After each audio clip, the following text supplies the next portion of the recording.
I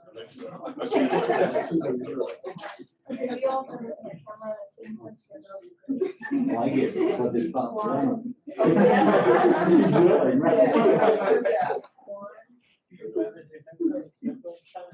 Thank you.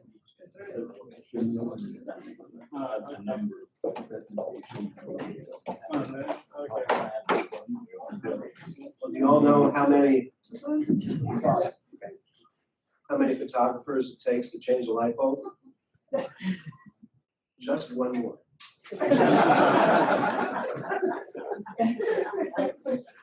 Welcome to our Nobel Prize Forum. I'm Chris Ames, Provost here at Shepherd University. It's my pleasure to moderate a discussion this evening of the 2016 Nobel Prizes. This presentation is part of the President's Lecture Series. It was created by Shepherd President Mary Hendricks to showcase topics of interest to the Shepherd campus and the local community. The series features experts from our faculty and from the broader community to inform us on a wide range of subjects.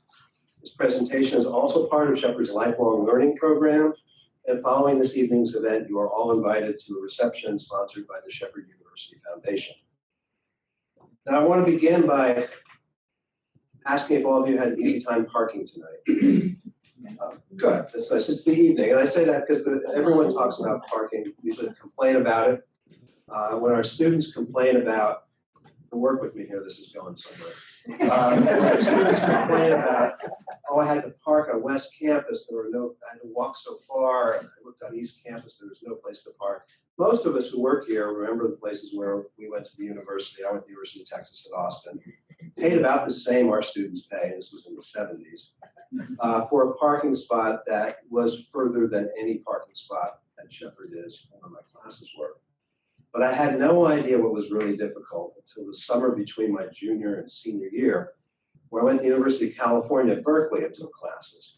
It was a brutal situation. Now I'm told they have 7,000 parking spaces for 50,000 students and faculty. You park in town, you are ticketed the moment your meter goes out. There was no way for me to even purchase a pass. Fortunately, I didn't live too far from campus, and one day I was walking through the beautiful campus, past the Redwood Grove and through the main plaza and up to where the library was. And I came across a parking lot. But man, these are really great parking spaces. And this is a picture of it. Nobel laureate parking only. There's actual literature, you can look it up. Berkeley professors and Nobel Prize winners say the real perk.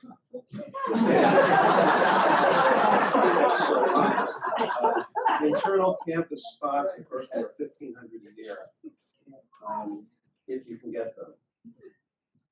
Now, that story says something about parking on college campuses, but also something about what prizes mean in our culture and our love for prizes and competitions. For those of us who are academics and researchers, it's heartening, I guess, that the Nobel Prize still confers a great deal of dignity and prestige and commands international attention, outstripping the Oscars, and the Grammys, and the Tonys, and the Pulitzers, and other awards. Award programs, though, of course, are subject to criticism for being political, for creating competition where there should be collaboration, for preserving outdated fields and categories, for being subjective and arbitrary. And that's all true, but we still love them. It's also true that the Nobel Prizes bring welcome public attention and support to the importance of scientific research, to literature, and to the pursuit of peace at a time when so much of our contemporary culture is focused on what is popular and what is commercial, the whole world that Wordsworth called getting and spending. A grad school colleague of mine named James English recently published an insightful book about the world of literary prizes and prizes in general called The Economy of Prestige. He argues that the rise of prizes, because they're much bigger now than they used to be, for literature and also for pure science is part of what he calls, quote, the struggle for power to produce value, which means power to confer value on that which does not intrinsically possess it. So tonight's event is designed to tap into the expertise of the Shepherd University faculty to survey the just announced Nobel Prize winners and summarize their achievements and significance. I need to offer special thanks to our 6 faculty experts who we were just photographing on stage, who had to agree to do this on very short notice and in some cases before the prize was even announced. This is especially true of the literature prize that was announced just last Thursday. Now, some of you may know, if you know the world of literary prizes, that the British gamble on them. It's a big deal. They wager on them. So Wednesday night, before the literature prize was announced, I went to the website to look at the odds at Ladbrokes. You'll be interested to know that Shepard blocked me from going to a gambling site. Get there through other means. Bob Dylan was not in their top 10, though his name had been mentioned. And you may know that the announcement of that particular prize has caused a lot of excitement and a lot of controversy. But there ain't no use to sit and wonder why when we have our faculty to talk about the context and background on this year's prizes. So I'll now kick it off with our first one. These are going to be very brief because we have 6 different people coming up. They're going to talk very briefly about the prize and take a question or two, then introduce the next person, and we'll get through a wide variety of academic fields in the next hour or even a little bit less. So our first speaker is the chair of our economics department, Kathy Reed. Thanks for being here.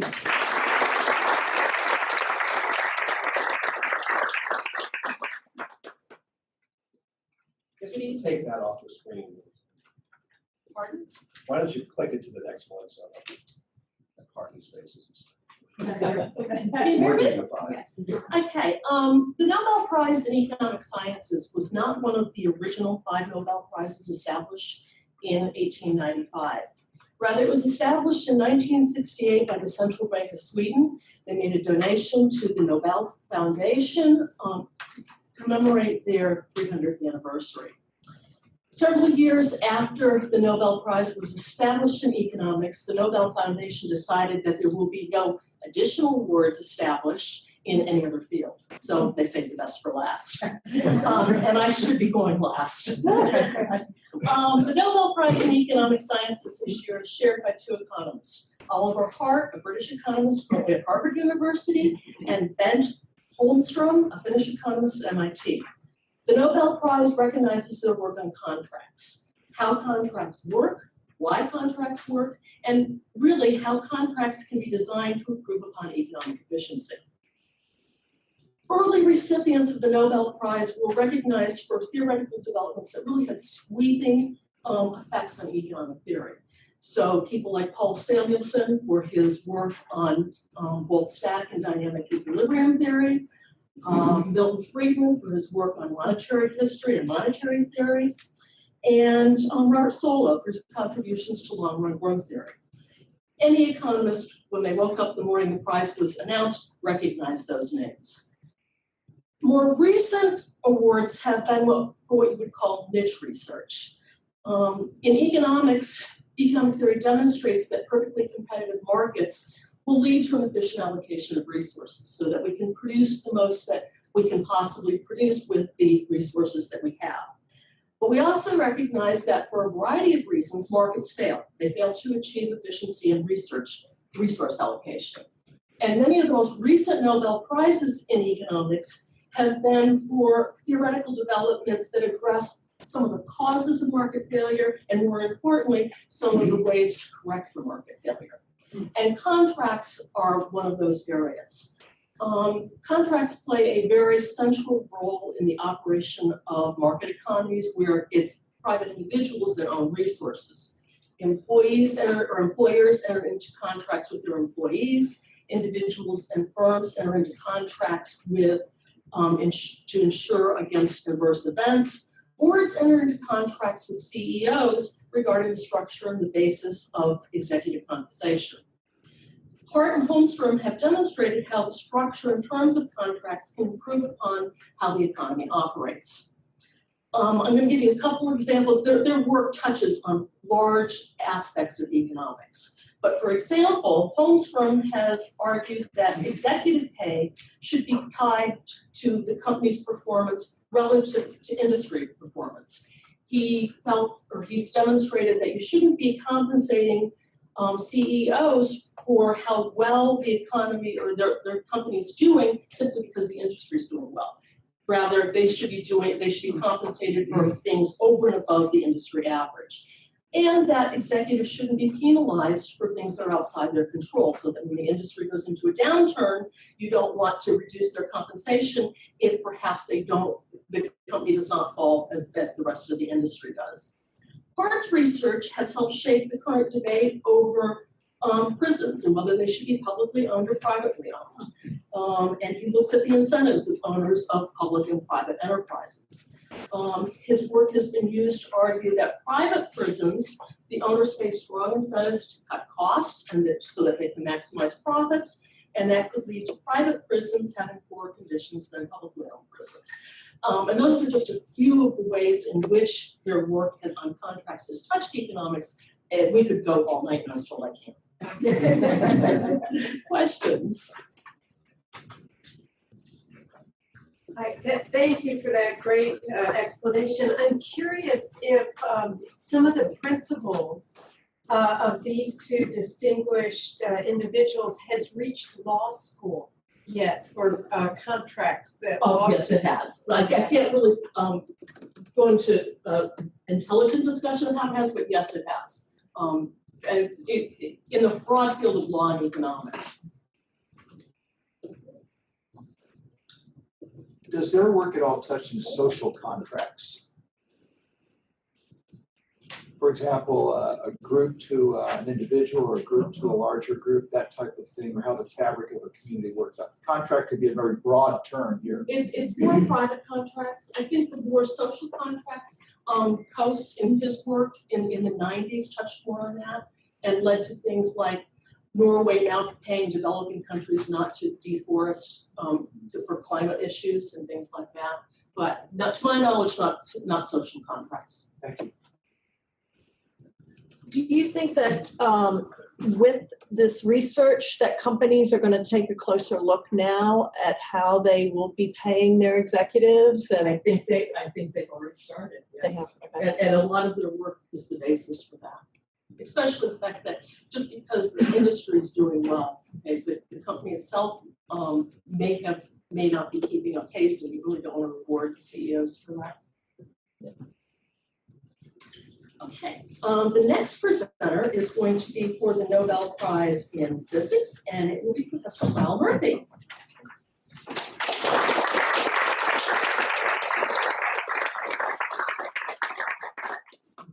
Hello, my talk is on the desktop.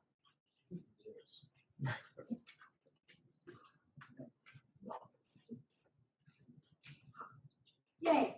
So I'm Dr. Seidel Murphy. I'm here to talk to you about the Nobel Prize in Physics. And I want to begin my talk in a kind of weird spot about the prize that wasn't.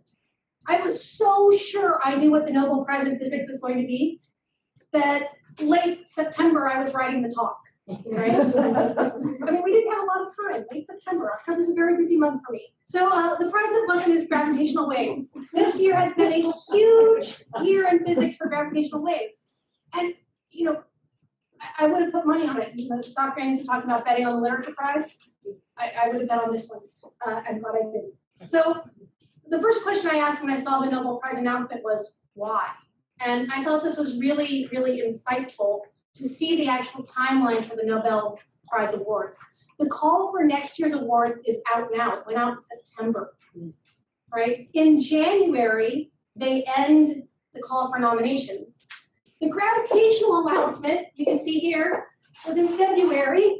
Therefore, they weren't eligible for this year's Nobel Prize, right? Okay, so enough about the prize that wasn't. What was the prize for this year, right? So the award was for the theoretical discoveries of topological phase transitions and topological phases of matter. Half of the prize went to David Phillips. The other half was split between Michael Kosterlitz and Duncan Haldane. All three are British in nationality, but they now work in the United States, right? I read this and I'm like, I need a dictionary. So I'm here to be your physics dictionary for you tonight, right? So we're going to start with something that hopefully is a little bit warm and fuzzy, and that is states of matter. I'm sure we're all familiar with solid, liquid, and gas. You start with ice, you go to water, you get to steam, right? As you increase temperature. You probably are also familiar with the fact that if you increase the temperature more, the molecules disassociate, you get protons and electrons in this big plasma soup, right?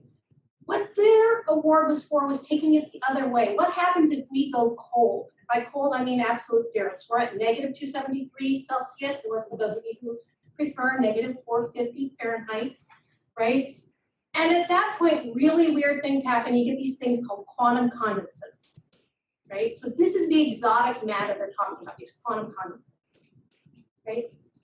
These are really exotic materials. They have all sorts of cool properties. So for example, they have very little resistance to flow potentially, which means they have no viscosity. So if you think about your oil, I have this lovely picture of oil. This is your high viscosity, doesn't flow very well. This is your low viscosity, it just is like, water dumping out of the thing, right? So imagine it has no viscosity. It can actually climb out of its container. And they've shown that, right? Another one is they can become superconductors, perfect electrical conductors, no resistance. Really, really cool stuff, right? Okay, handle on exotic materials. So let's go on to topology. You might think you know something about this. It seems like a word out of everyday language. You got to go with the mathematical use of the word though, which is slightly different, right? So let's talk about a non-topological system for a minute. This is a graph potentially of, say, heating water. You put a thermometer in, as you add energy to it, it just goes straight up in a nice linear trend. Yeah, that's not topological. This is, or it looks like stairs, and it takes chunks downward, right? When they gave the Nobel Prize announcement for this, the thing that they used to think about this was imagining a ball of clay. You can take your ball of clay and you can squish it and you can do whatever you like until you put a hole in it.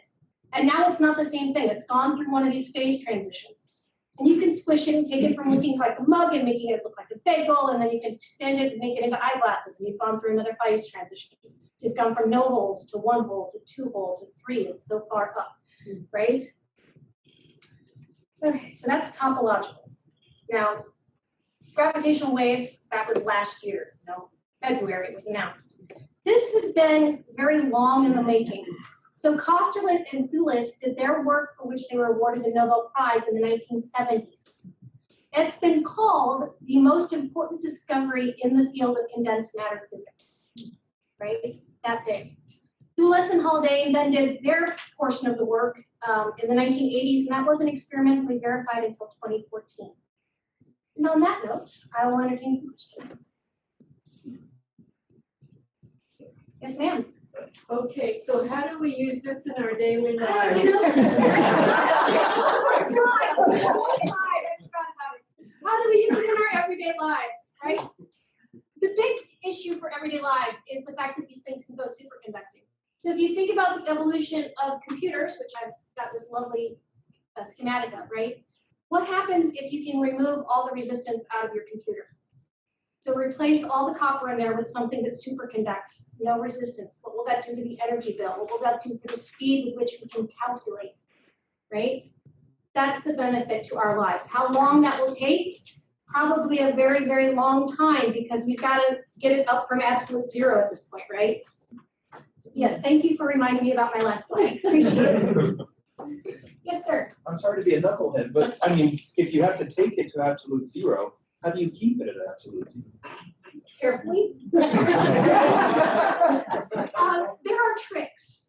A lot of times these things are taken to absolute zero and kept there by using laser cooling. So you shoot a laser beam and it causes anything moving towards it to slow down and kind of move back the other way, and you shoot a laser beam the other way and kind of just, here you go, right? But remember, all superconductors started at very, very low temperatures, and we now have some that work at liquid nitrogen temperature. And they're working on getting it up to even higher temperatures. It takes time, it takes more research, but it's happening, right?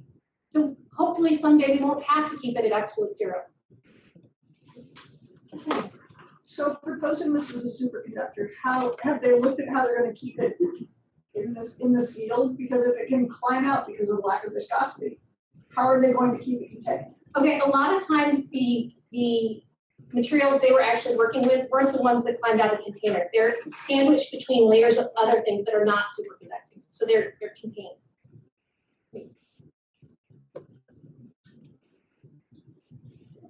Well, on that note, the next talk is given by Dr. Carol Klotz from biology.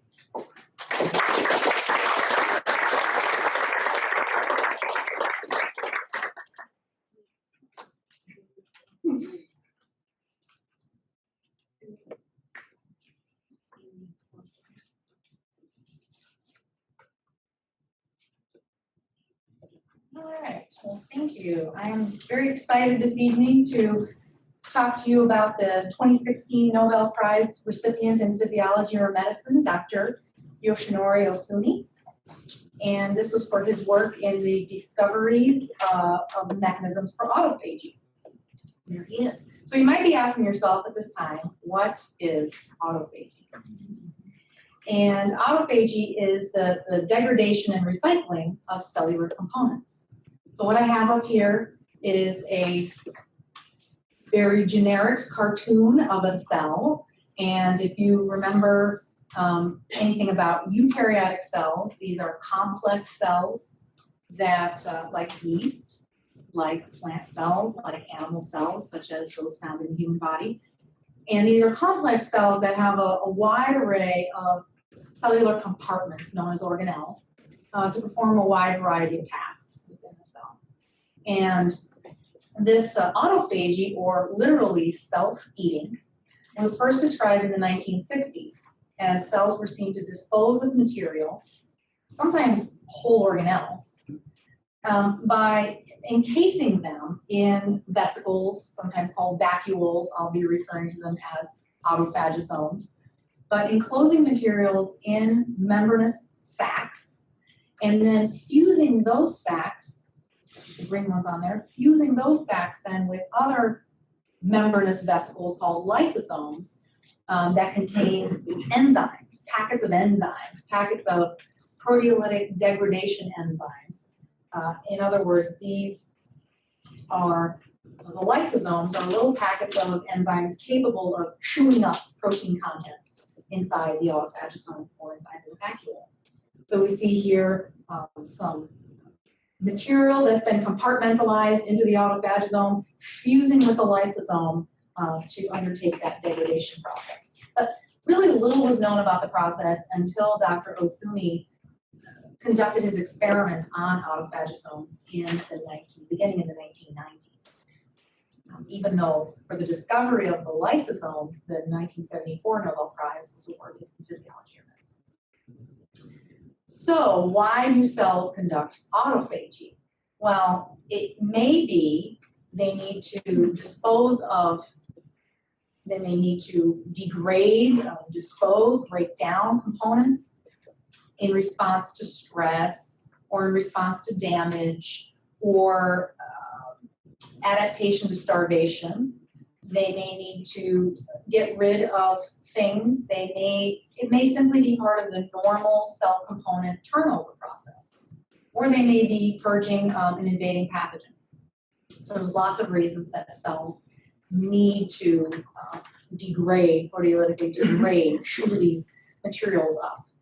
But the materials aren't trash. They're not disposed of per se, because the cell is able to take those building blocks that are the breakdown products and recycle those, make new, use them as building blocks, make new proteins. And so in essence, the autophagosome is not a garbage dump, it's a recycling center for reuse of these components, right? So Dr. Ohsumi, in a 1992 paper in the Journal of Cell Biology, he described a mutant strain of yeast that was deficient in proteolytic degradation. So here's some Saccharomyces cerevisiae, which are budding yeast, and you can see a little bud there, and yeast cells have a vacuole, which again has a role in storage and degradation. And he had a strain of yeast that he described in this paper where they were essentially dysfunctional. They were a special enzyme deficient strain of these yeast. And what they were doing, kind of what you see happening in this picture here, is that they were able to accumulate autophagosomes. They were able to manufacture autophagosomes, and they would all start building up in the vacuole, sort of waiting to be processed, waiting for this degradation process to occur. And it's like the recycling is just building up at the curb, and nobody's picking it up. So they really weren't able to function that. And so what he did, really what he had already done in essence, was created a very elegant system in which to study the genes that are involved in autophagy. because what he was then able to do was he undertook random mutagenesis of his special enzyme deficient mutant strain of yeast, and thus created a large number of genetic variants, and thus was able to identify which genes were necessary for autophagosome assembly. So some would be able to, some would not be able to, and he ended up identifying in yeast 15 essential genes that were needed for autophagosomes to assemble, all using this modified strain.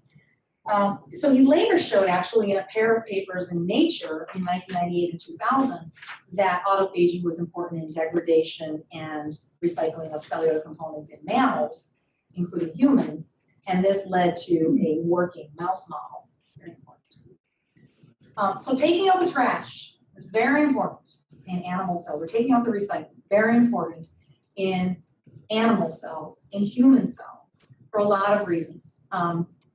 To counteract the negative effects of aging, we talked about, to mediate our cell's response to stress, but also as part of the normal developmental process for the, what you might call, cellular renovation that has to happen during development. So during development, cells need to differentiate, they need to change shape and change form. We need to convert embryonic structures to adult structures. Many are familiar with the fact that we need to prune neural connections, prune back unneeded connections during neural development. So for all of those reasons, and many others, it's a very key, a very important process. And what you might call disrupted autophagy, which has become a term, I'm blinding one. A disrupted autophagy then is really started to show up in all kinds of different disease states. So if you have autophagosomes building up, as they've been seen, associated with disease states, anything from cancer to type 2 diabetes to neurodegenerative disorders such as Alzheimer's, what they see in a lot of these cells are the same thing that Dr. Osumi saw back in the yeast cells, which is recycling piling up and not getting carted away. And so for his findings, the Nobel Committee awarded Dr. Osumi the prize based on his very elegant work, very complete story. Impressive that it was conducted so independently, and yet it is a story that has very profound impact far beyond yeast, including applications in human disease. And of course, it has profound implications for the treatment of such diseases in the future. And now, hey, do you have any questions you might have? Yeah. Do you know if people have already started trying to develop anti-aging products using some of these concepts to increase autophagy? Not necessarily commercial products, applications ready for commercial product, but absolutely in study of senescence and aging, there have been a lot of genes identified that do seem to push cells over the edge to the negative consequences of aging that are linked to failure in the autophagy process and assembly and functioning of autophagosomes. With that identified in the yeast, how difficult is it to take it from a yeast cell to like a cancerous cell? It's amazing because most of the genes that are cell cycle regulatory genes that we know of in cancer that have been identified in humans as oncogenes or the opposite, tumor suppressor genes, were first identified in yeast. Yeast is a powerful system. Again, we're all eukaryotic cells, and even though don't hear me say this, lower eukaryotes, even though they're lower eukaryotes, there's disruptions in autophagy seem to be somewhat universal up the line. Less have been found to be essential in plants for whatever reason.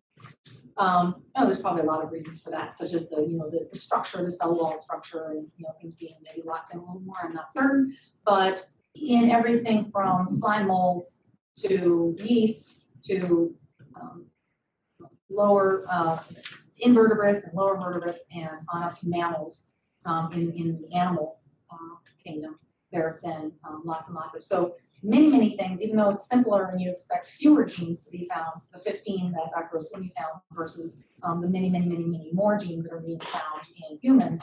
But it still is very directly, there's so much to learn from these because you can screen through many, many, many mutants, thousands and thousands of mutants very readily, and yet you find a lot of these genes, you find homologous genes at the level of humans. So not as far of a stretch as it might seem, actually. Because this is like someone understand that he researched and now understands the process really well. Where do you think the branches off of the research are going to go? Like what directions do you think future research will have? Probably trying to find, for example, in Alzheimer's disease or applications in Parkinson's disease, both cases cells that are terminally differentiated, and if they cease to perform their function, there have been so far lots of attempts maybe for stem cell therapy to try to implant cells that would fulfill the missing function. And in this case, if the missing function is autophagy, to be able to supplant such functions in cells that are pancreatic islet cells, for example, in type 2 diabetes, that are not autophagosome deficient, but are fully functional in the process. So we look to possibly the development of different therapies in each of these areas in which autophagy is shown to play a role. Well, thank you very much. Our next speaker is Dr. Joseph Robbins, Associate Professor of Political Science.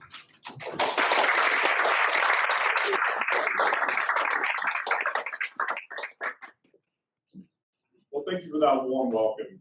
It is mid-October. I am a political scientist, so I'll spend the next 6 or 7 minutes talking about Donald Trump. So, okay, that aside. A lot of the awards presented tonight obviously touch on years of hard work and dedication.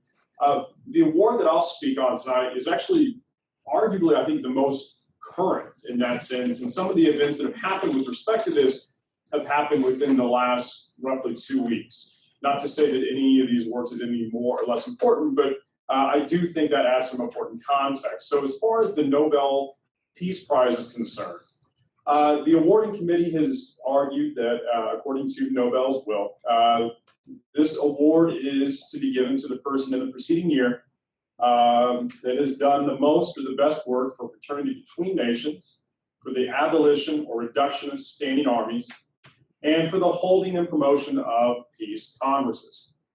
The recipient of this year, I think, falls more into that third category.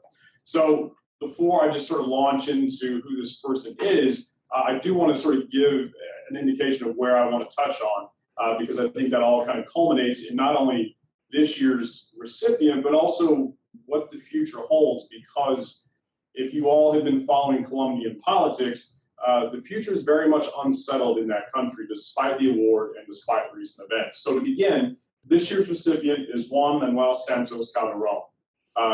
Santos is Colombia's second president. He is currently about almost halfway through his second term. He co-founded the Social Party of National Unity. And in terms of his ideological leanings, he, in the US case, would be best mapped as sort of a center-right candidate. So there is some planks for law and order, but there's also some interest in providing for social welfare. So it doesn't really match cleanly with what we would see in American politics. It does have some relevance in the European context to some extent. I mention this only because Santos's background is interesting, not only because he's currently the president, but also because of his past. In his past, in his previous positions, including a cabinet post for his predecessor, the previous president, he was known as being a hardliner against Colombia's Revolutionary Armed Forces, the Revolutionary Armed Forces of Colombia, otherwise known as the FARC, the largest and most violent rebel group in Colombia for the past 5 decades. But Santos made part of his career out of going after this group, leading strikes, counterinsurgency efforts against this group. And so in that sense, it's rather surprising that the one who received this year's Nobel Peace Prize received it because of the work he's done to try to forge peaceful ties with that organization. So a little bit about the FARC may help bring this story full circle. So it is, as I said, Colombia's largest rebel group, founded in the 1960s. From then, it started from an agricultural economic struggle that obviously has serious ideological undertones as well. So it's a very complex problem, and from what Americans may or may not know, because of the efforts of the FARC and farmers associated with the group, they are a big reason why cocaine is so readily available in the United States. So it is very much involved with the cultivation of the coca plant, which obviously is necessary for cocaine.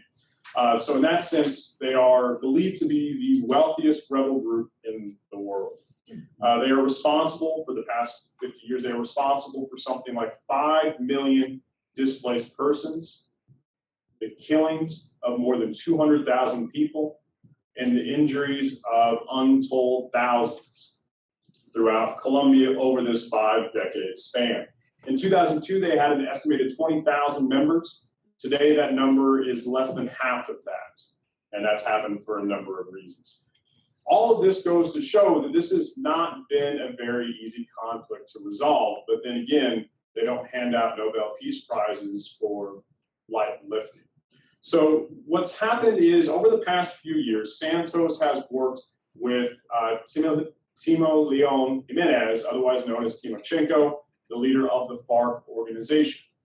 These two leaders have worked together to try to find some common ground. This started with the ceasefire, and this is hopefully, or was intended to carry over to a permanent truce and a permanent sort of reconciliation of these two sides. Along those lines, the peace accord that was forged included a public referendum on this peace deal. Now, this is something that was very important to Santos.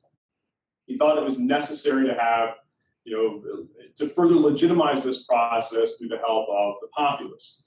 Sounds like a fantastic plan until the population did not vote to support this. And it was incredibly close. I'm talking Florida 2000 close. I mean, the winning side, so to speak, those voting against the referendum surpassed those voting for the referendum by less than 0.5%.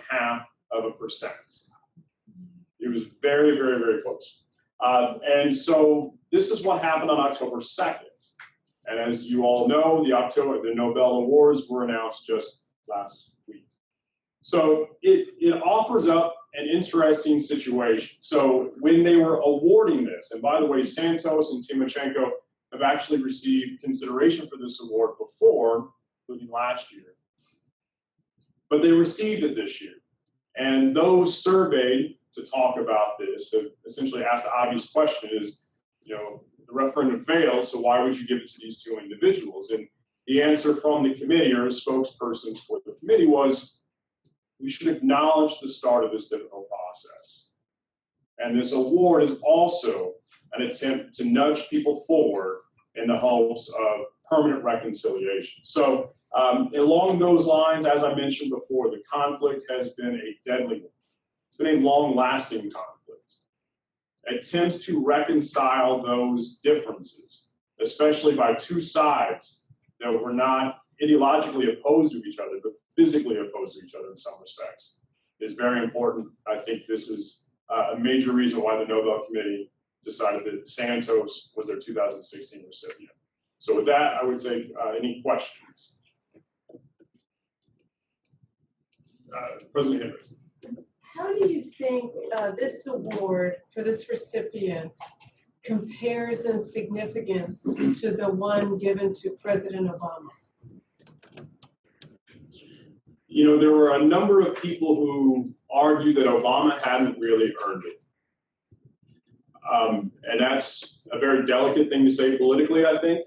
I think it's not uncommon for the selection committee, the Norwegians in this case, which is different than the Swedes who award many of the other awards, but it's not uncommon for the committee to be forward-thinking.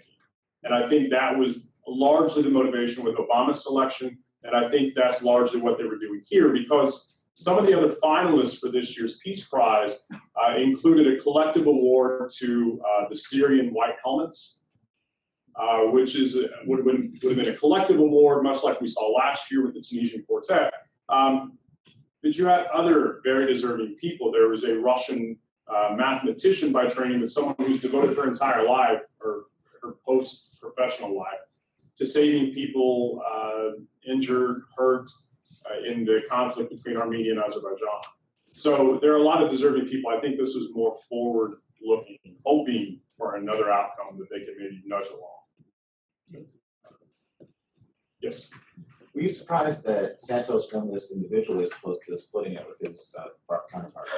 I think that's a very good question. I don't know that he was surprised. And so without going into too much of a side story here, why this did not pass, why the peace accord did not pass, is subject to much speculation. One reason, or at least one line of conjecture, is that Santos is really unpopular. And one of the reasons he's unpopular right now is because he made the process too much about himself. And so to answer your question, I think because of that, he may not be objecting too terribly much. But I do feel, my understanding of this, I'm no Colombian expert, but my understanding is that he's staking his presidential legacy on this. So I do think he wants this to succeed, but I doubt he's really upset about not splitting the award. So the Colombian president officially doesn't make a lot of money. In the other disciplines, the award is given not just for brilliant efforts, but for success in some sense that other scientists or other investigators can learn from in order to then push whatever that field's knowledge a little bit farther. So I wonder, what is your thought about why would the committee be this current?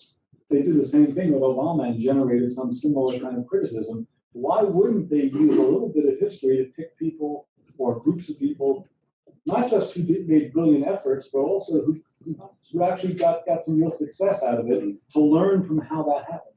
Well, again, at the risk of repeating myself, I think that they are hoping that they can nudge this process along. So Santos, in the wake of the defeat of the referendum, has already come out and said that he is going to extend the bilateral ceasefire to the end of this year.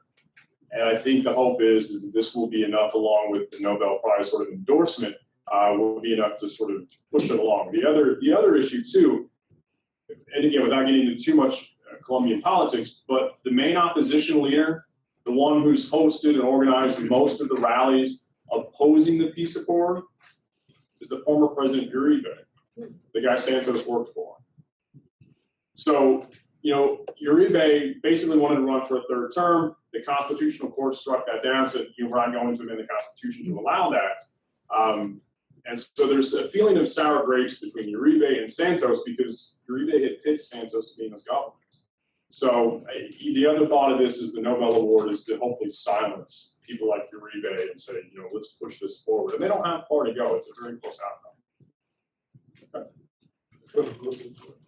One of the analyses that I read about why it failed said two things I'd like you to comment on. One, that there was popular dismay that there was not more punishment for rebels in it. Sure.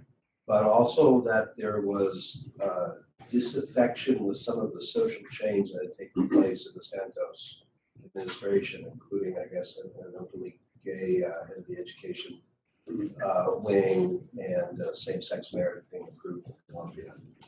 Sure. Well, and I didn't get into the details of the accord, but your first comment really speaks to that. So the accord itself touched on three key issues, and the first key issue is, simply sort of a laying down of arms.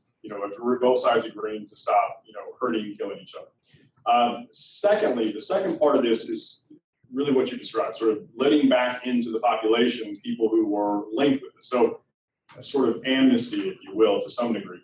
And then the third part that's been discussed is allowing those people to run for office. Because many of those people still have supporters and sympathizers, even if the FARC numbers have dropped by more than 50% in the last several years. So I think there's a lot to that, as far as why it didn't pass. The turnout wasn't as high as it could have been. Santos himself as a political figure is very unpopular. I mean, his approval ratings are about on par with US Congress. I mean, his approval ratings by, the last figure I saw was from, I think, July or August, and it was under 30%. So, you know, it's hard to separate the person from the process, and I think that works against him. But obviously, people have long memories on this. I mean, it's been very serious, it's been very deadly, and they're not willing to forgive so easily. And so I think that's a major issue. I hope that addresses part of it. Okay, if there are no other questions with that, I'm proud to welcome to the stage my colleague in the chemistry department, Dr. Dan Lillo.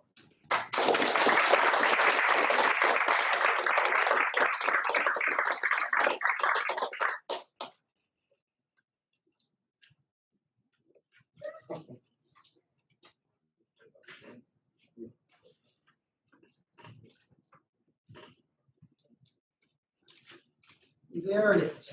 Okay, so what I'm going to talk to you about tonight is the Nobel Prize winners in chemistry, an international group history, a Frenchman, Sauvage, a Scotsman, who's actually Northwestern non-Stoddard, and a Dutchman, Branca. Okay, now what they did was, the award was won for the design and synthesis of molecular machines. Now, what's a molecular machine? Talk a little bit about, but really it probably should be talk about the design and synthesis of parts of molecular machines, because we aren't really that far advanced yet. So this is really nanotechnology. Okay, sort of the prophet of nanotechnology was Richard Feynman, who in 1959, in a random talk, asked the question, why can't we do this? Why can't we build things and add them at a time? He said that he knew no laws of physics that says this is not possible. Okay. Now this was pretty much forgotten for a long time. This was a talk no one was talking about, because there was no reason, no way to do any of this stuff. What are we talking about? We're talking about devices that are 1/1000th the size of a human hair. Okay, so you might ask the question, how can you build something like that? Nobody knew how to do that. And how do you know that you built it? How do you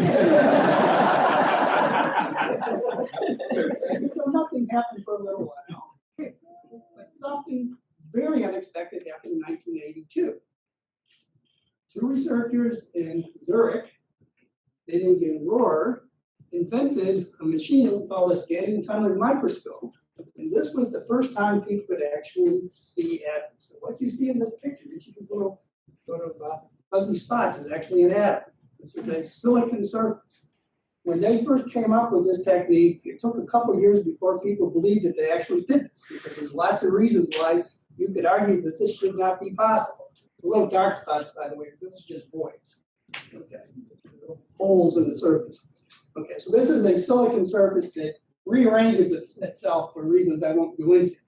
Okay, this was invented in 1982. The prize was won in 1986. 4 years. That's very, very quick for a science. Usually the people get the science award in their 80s or something like that. It took that long to recognize how important this was. This was recognized right away as opening up a new field. Now people who wanted to do this, they had a way of finding out what they actually did. Okay, so this is work that Sauvage did. Now, this doesn't look that impressive, but to a chemist, this was a big deal. This is the first time anyone did something like this. This isn't one molecule. People know how to make that for a long time, how to make a molecule the shape of a ring. This is another one. Okay, no one had ever before made a linkage like this. In other words, make one molecule go through another. Basically, this had to be two pieces that they joined together. Why is this important?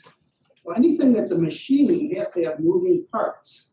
Okay. What's a machine? It's something that's got moving parts, you put energy in it, and something moves. Okay.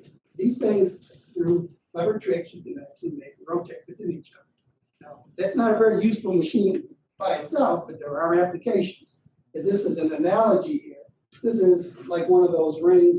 This is like another one. The forces holding this piece together are different than the forces holding two pieces here. They can move.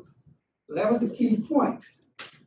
Stoddard did something similar. He took this little thing here, able to attach it along this molecule here. And was able to move this from one location to another by using either light, or temperature, or other things. There's another moving part. Like I said, we're not going to be seeing any really functioning machines here. We're going to see pieces that potentially could be used to make something. He made this another cute little thing. This is actually an elevator. The molecules. Now, distance that this moves is about the width of an atom, but you could almost picture a miniature assembly line that would have use for something like this. And here's another interesting one. This is Ferengas. As you know, we're up to 1999 here. And this is hard to explain this if I were a movie. What you would see is you could make this thing rotate, like a little panel rotate. The tricky part was it's not that hard to make it rotate sort of back and forth between two positions. It's got to rotate in complete cycle, like a little paddle. And what can you do with that? Well, about 10 years later, this is a little nano car. These are atoms of copper. These are these little paddles. If you do it just right, you can make them rotate, and this thing can actually move across the surface. This made the cover of Nature magazine, which is probably one of the leading magazines in science. And this is the STM imager. Remember I told you needed a way to be able to see this? This is the copper surface. You can see there's little spots here, these are the effects on the surface. Well, by pumping energy into this the right way, you could actually watch this thing move along the surface.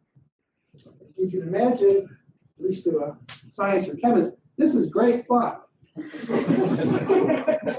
a matter of fact, there's actually 5 different groups that are going to have a nano car race sometime this month.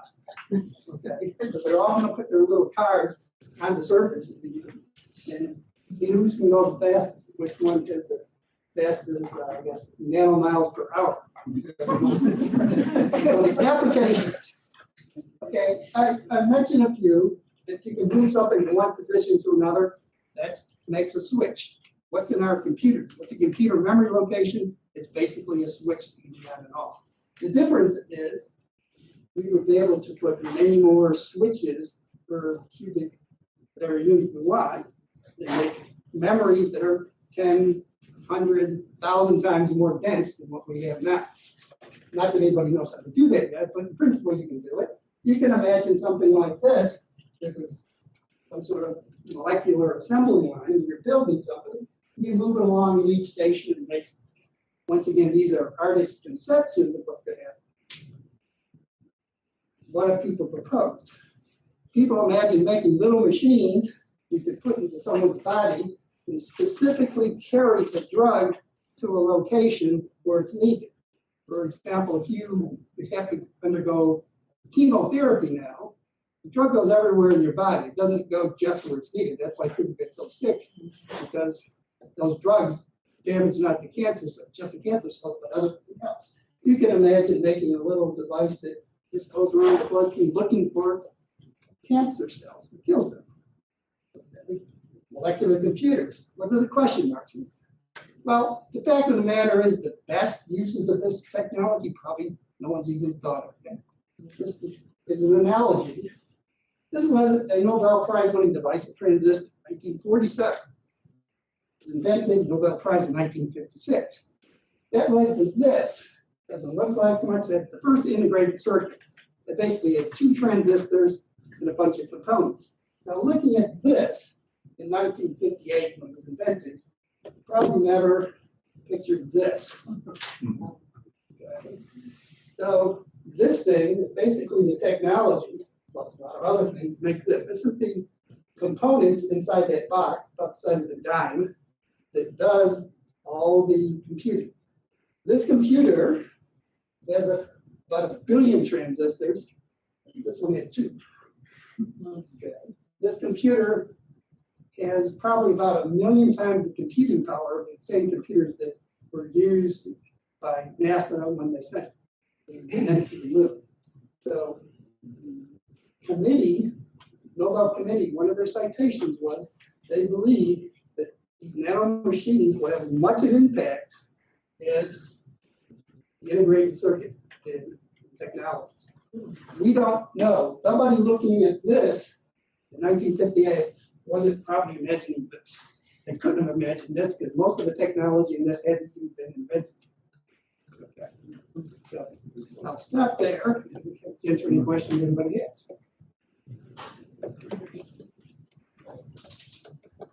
Okay. Yes.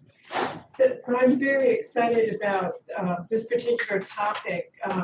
I had the privilege of working with some of the group at Northwestern University in this technology, and you're exactly right. You can take these nanospheres, you can attach them to different drugs, you can introduce them to volunteer animal models, if you will, volunteer mice, as we refer to them.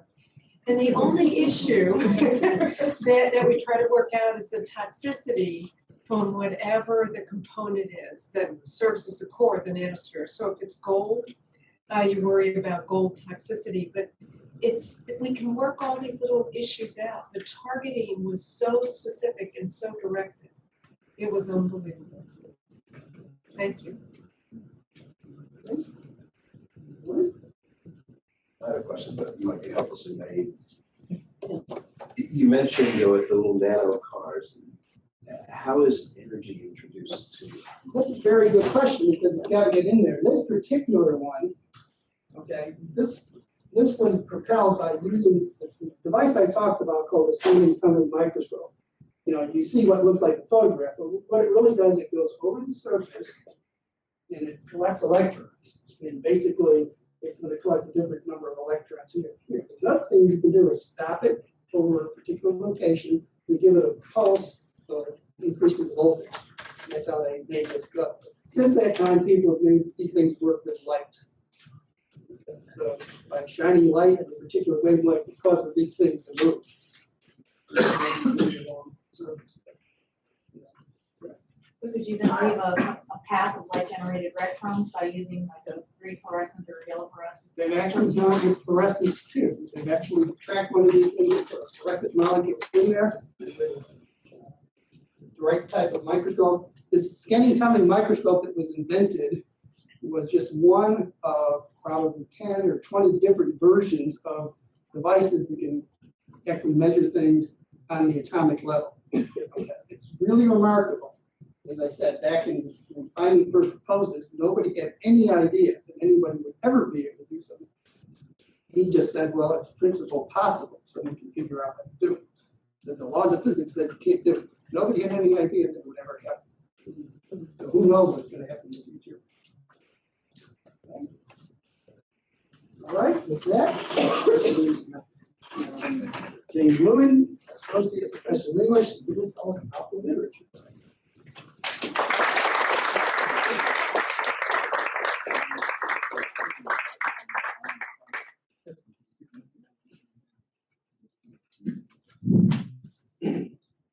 Bob Dylan, Nobel Prizeman.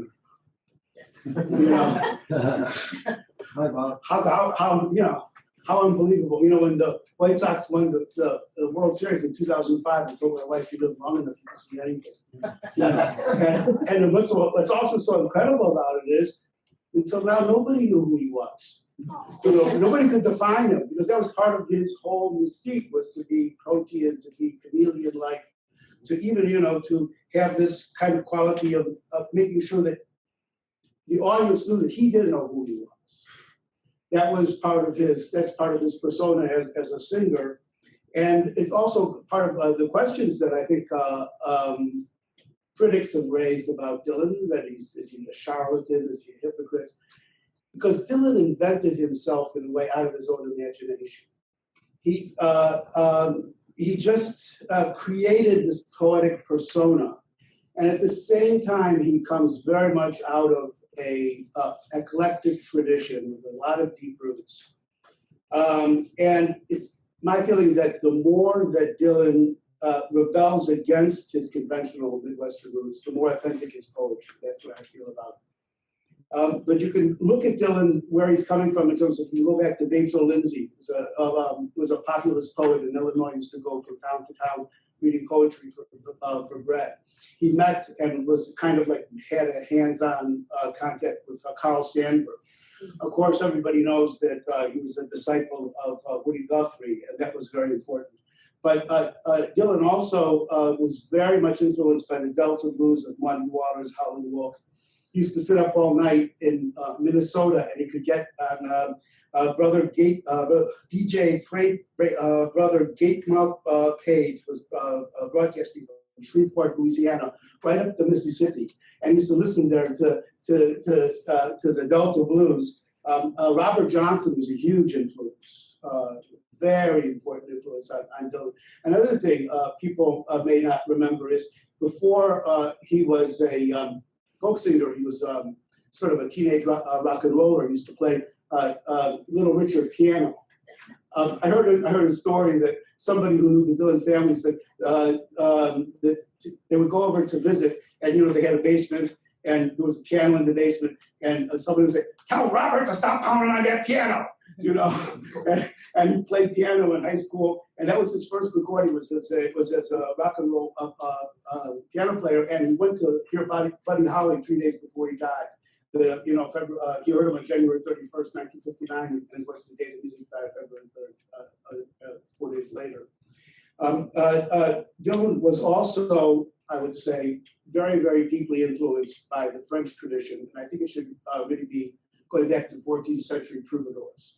And through Francois Villon, who was like the first really great outlaw poet, but specifically Arthur Rimbaud. Arthur Rimbaud was Dylan discovered Rimbaud while hanging out in Greenwich Village in the 60s. And what he got from Rimbaud was, the adolescent genius. He stopped writing poetry when he was 19. And in a way, I think Dylan a little bit channeled him.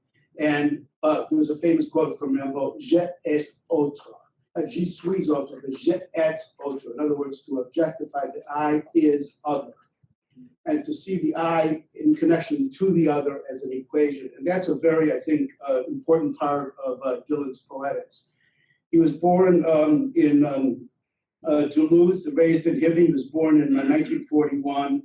His father worked in the family-owned appliance store. His mother took a job as a clerk in a clothing shop. In his autobiography, Dylan writes that when he left town, he felt like Columbus going off into the desolate Atlantic.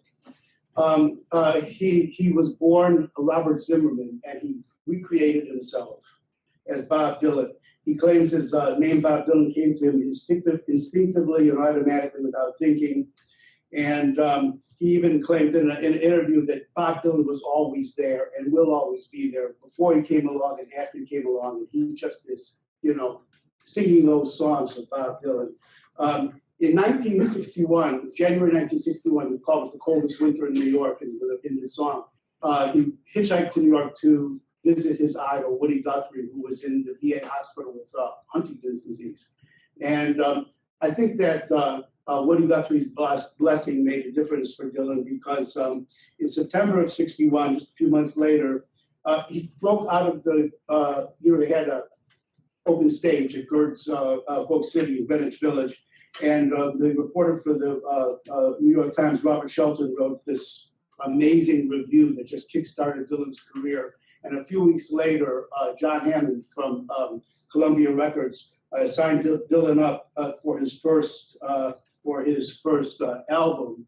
And in 1963, Joan Baez invited him up to sing with her at the folk festival, the Newport Folk Festival. And at that time, he was mainly known as a protest singer. But it was really he never really was like a protest singer, like in the Phil Oakes mode of taking a newspaper article and turning it into a song. He had a way of like transforming it. When Phil Oakes wrote about James Meredith coming to the University of Mississippi, it was straight like news story changed into a kind of verse. But Dylan makes it much more of a a ballad of a shared humanity. Same thing with the song about the death of Medgar Evers, only a pawn in their game. He goes in much deeper into the psychology and the correspondence. And you know, his most famous protest song probably is "Blowing in the Wind." Yes, and how many years can a mountain exist before it is washed to the sea? Yes, and how many years can some people exist before they're allowed to be free? Yes, and how many times can a man turn his head and pretend he just doesn't see? The answer, my friend, is blowing in the wind. The answer is blowing in the wind. But not many listeners catch the imagery of what Ralph Waldo Emerson called the old rag of Bundy blowing in the wind. It's both a kind of a patriotic song, and it's also kind of a critique of the hypocrisy of the flag waving so he gets it both as a confirming like conventional values and also challenging them. And people looked up to Dylan. They thought he should be their spokesperson. They thought he should somehow be their savior figure. And he was running away from this as much as he possibly could. He said, I'm just a song and dance man. I'm just a minstrel. That's how he would portray himself. But he still was, I don't know, kind of the darling of the folk movement. But then, of course, he went electric. Yeah. In July 1965, he goes back to the Newport Folk Festival, and he gets up there with his electric guitar and band. And a lot of people were totally outraged and were booing, and they felt he betrayed them, and that he was somehow,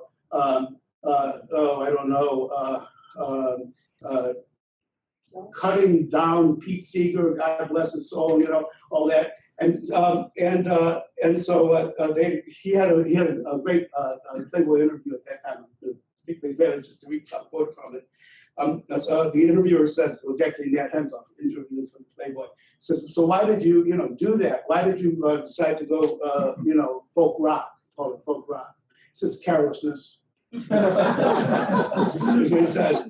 He says, I lost my one true love. I started drinking. The first thing I know, I'm in a card game. Then I'm in a crack game. I wake up in a pool hall. Then this big Mexican lady drags me off the table, takes me to Philadelphia. She leaves me alone in her house and burns down.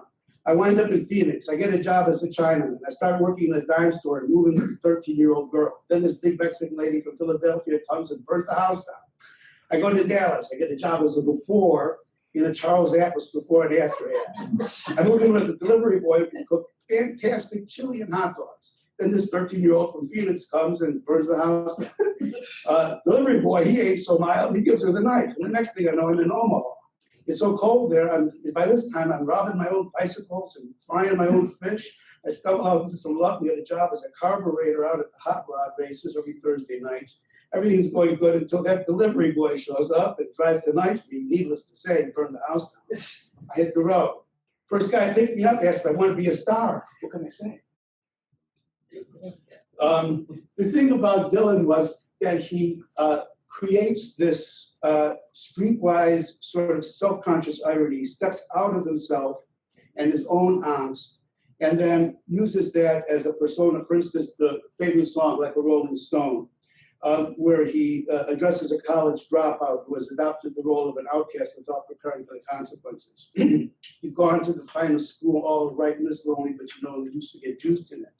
Nobody ever taught you how to live out on the street, and now you find out you're going to have to get used to it. You said you never compromised with the mystery tramp, and now you realize he's not selling any alibis. You stare into the vacuum of his eyes and say, do you want to make a deal? It's this verbal blizzard of interlocking rhymes. He was great with rhymes. That was part of his secret also. There's two, actually, I think, probably secrets to his poetics. One was the internal rhymes. And the other thing was the performance. The fact that it was song.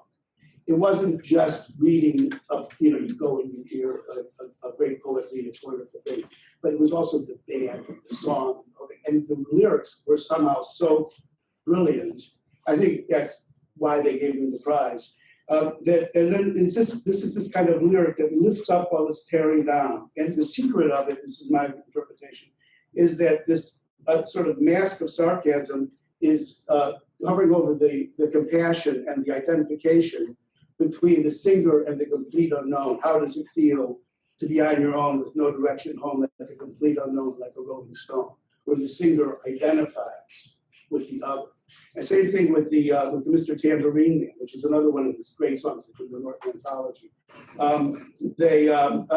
He sees with the eyes of a survivor of the night, putting himself in the shoes of the avid fan, pursuing his own idealized image of the sunrise. The singer effaces himself while winking at his audience. And if you hear vague traces of skipping reels of rhyme to your tambourine in time, it's just a ragged clown behind. I wouldn't pay it any mind. It's just the shadow of the sea that he's chasing. He's turning his irony on himself. The singer exalts and deflates the riddle of individuality and into the context of anonymity. He has to dance beneath the diamond sky with one hand waving free, silhouetted by the sea, circled by the circus sands, with all memory and fate driven deep beneath the waves. Let me forget about today until tomorrow. The singer invokes the muse, who is the other that the singer addresses, both as performer and audience. And he creates this like icon, like Picasso's, man with the blue guitar, the singer of the songs. Then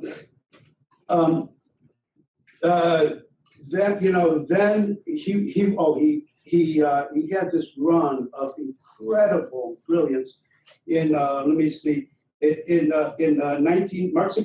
1965, his fifth album, Bringing It All Back Home. August 1965, Highway 61 Revisited. May 1966, Blonde on Blonde. In a year and a half, he had three major signature masterpiece albums. And these were albums that were put together in such a way that you would sit there and they were really works of literature, because you could see how the songs interacted with one another and how the lyrics fed each song into another one. And then in July of 1966, he had this motorcycle accident. Of course, everyone who's Dylan follower knows about the motorcycle accident. And he stopped touring for 8 years. And what happened? Well, it sounds like basically he wanted to pull back. First of all, he got married. He's having he and his wife were having a family, and when he wrote his autobiography Chronicles, he says he just said he just wanted to get out of the rat race, quote unquote. Whatever the counterculture was, he wrote, I'd seen enough of it. As long as my own form of certainty stayed intact, I owed nobody nothing. I wasn't going to go deeper into the darkness for anybody. I was already living in the darkness. My family was my light, and I was going to protect the light at all costs. So he made a conscious decision, and I think something you have to respect. In other words, he didn't want to just be on this suicidal, inspirational art trip, and he decided to raise a family and to be an adult, something that Rimbaud never did. See what I mean? But then he also had the mystical experience, where in Arizona, he met Jesus. That's what he said. Somebody said it's a good thing he didn't think he was Jesus, because he could have done that. But then eventually he brought that. Then he became born again, and then eventually brought that also into his the bigger mix of various aspects of his career. And so finally now, it's like the whole thing is coming full circle. He was like the icon of counterculture, and now by winning the Nobel Prize, he's become the icon of the culture. So now we know who he is.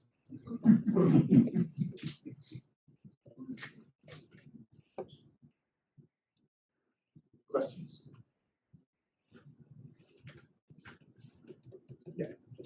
Jim, the last winner from the United States was Toni Morrison, an author who is challenging, provocative, profound, difficult.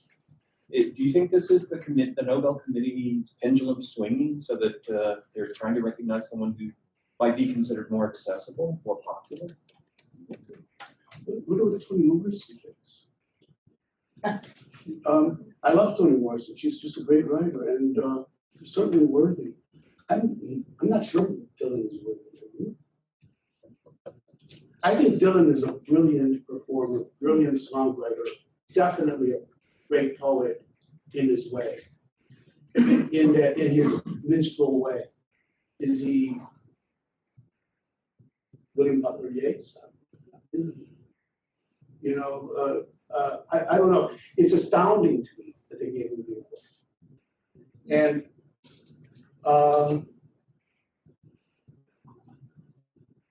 do you think that Dylan is more accessible than Toni Morrison? No. Okay. The reason I say that was I know Toni Morrison. And I knew Dylan too, because I met him. So, very talented human beings who made significant contributions to America and the world. Both of them. That's how I saw it. Dylan had also a pretty ornery streak, because he was a son of a gun. And if you see that movie, D.A. Pennebaker, Don't Look Back, he's a punk in that movie. And it's this tour of England. And it's a brilliant movie because it just catches him and exposes him so much. But Dylan is not warm fuzzy. Dylan was always just doing what he felt that he had to do. That's my impression.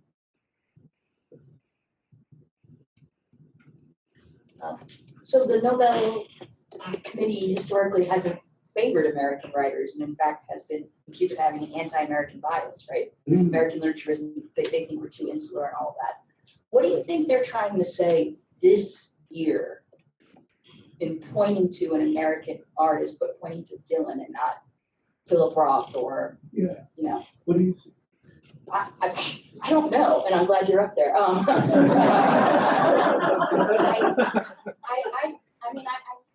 don't know if it's some kind of comment on where the country is right now, where we're going to be in a couple of weeks, depending on the outcome of a certain election. I mean, it just seems like a loaded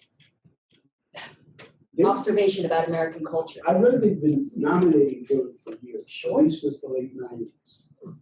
And she, like Dr. Graham said, he's always a long shot.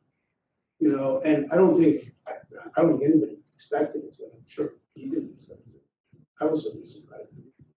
And what would they be saying? They would be saying that there's many kinds of literature. And I would say, yes, authentic American, but also,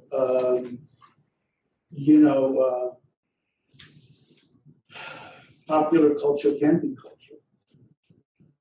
And Dylan has a certain staying power also. Even though he goes up and down, he's not consistent. Even within some songs, I mean, there can be brilliant stanzas and then sort of throwaway stanzas, the same songs. And something like Mr. Tambourine Man, clearly he sat down and worked on it, like a Robert Frost poem. That's great, you know what I mean? But not all of his works are carefully crafted. But he had his own inspiration. He had his own muse. He followed his own voice. He found his voice and he followed it. He expressed it. And I think I think maybe Heidi, one word might be authenticity. I would dare to say that he has an international recognition and appeal. There are people in all parts of the world that know Dylan's songs better than you and I. Perhaps so. He's certainly toured every day. You name it. Japan, he's been there. Definitely.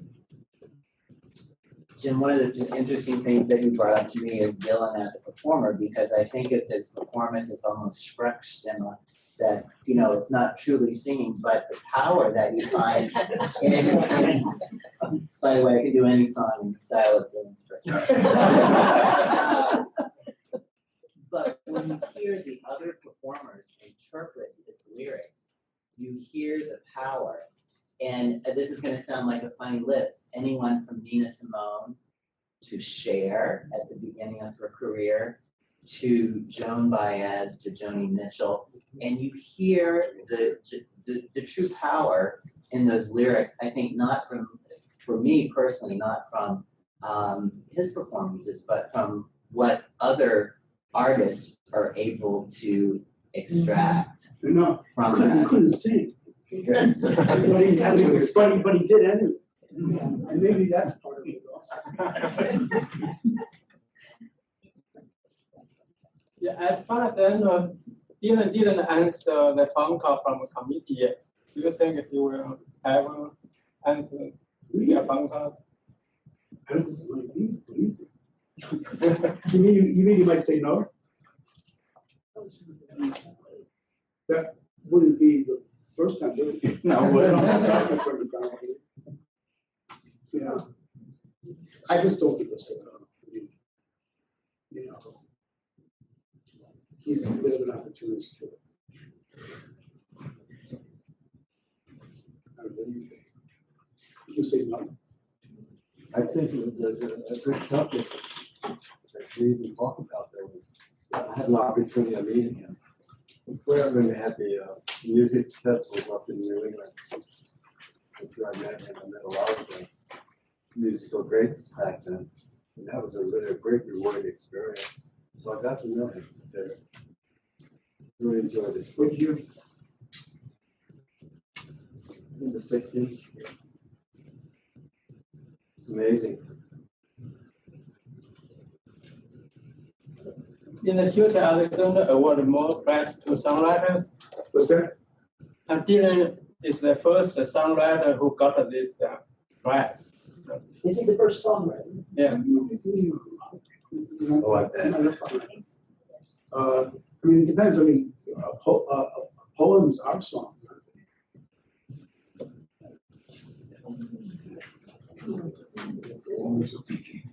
Seamus Hayes is art. I don't know about prize. I don't know if but he wasn't into music. So yeah, maybe so. It's a songwriter, and that's how he presented himself as a popular songwriter. Thank you. Thank